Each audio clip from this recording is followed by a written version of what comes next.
Hi అండి, welcome to Prasanna's kitchen and vlogs. ఈరోజు breakfast వచ్చేసి చపాతీ చేశాను. చపాతీలు కూడా ఇలాగా పొరలుగా రావాలన్నా పొంగాలన్నా ఇలా ఒకసారి అయితే ట్రై చేయండి. నా స్టైల్లో నేను ఎలా చేశాను అన్నది చూపించేస్తాను.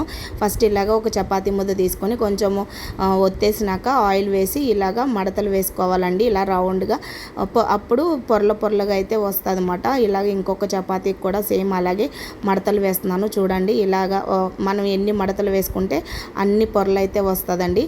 ఇలా వేసేసుకున్నాక స్టవ్ పైన ఇలాగ మంట కూడా కొంచెం సిమ్ముల్లో పెట్టుకోవాలి, హైలో పెట్టొద్దు. చపాతీ ఎప్పుడైనా కాల్చేటప్పుడు ఇలా కాలుస్తూ మంట సిమ్ముల్లో పెట్టుకొని ఇంకొక చపాతీ కూడా చేసుకునే టైం అయితే దొరుకుద్ది. హైలో పెడితే ఎప్పుడైనా సరే ఇంకొక చపాతీ చేయడానికి ఉండదండి, ఒక చపాతీని చేసుకోవడానికి ఉంటుంది కాల్చుకోవడానికి. ఇలా మంట సిమ్లో పెట్టి అక్కడ బెండకాయ ఫ్రై చూసే లోపల కొంచెం మాడైతే పట్టిందండి. దీని కాంబినేషన్ కింద ఈరోజు మామిడికాయ పాలకూర పప్పు అయితే చేశాను. చాలా అంటే చాలా బాగుంది టేస్ట్. చపాతీ మామిడికాయ పప్పు కర్రీ. చూసారు ఎలా పొంగుతున్నాయో. వీడియో కాక నచ్చినట్లయితే లైక్ చేయండి, షేర్ చేయండి, ఛానల్ని సబ్స్క్రైబ్ చేసుకోండి. Thank you.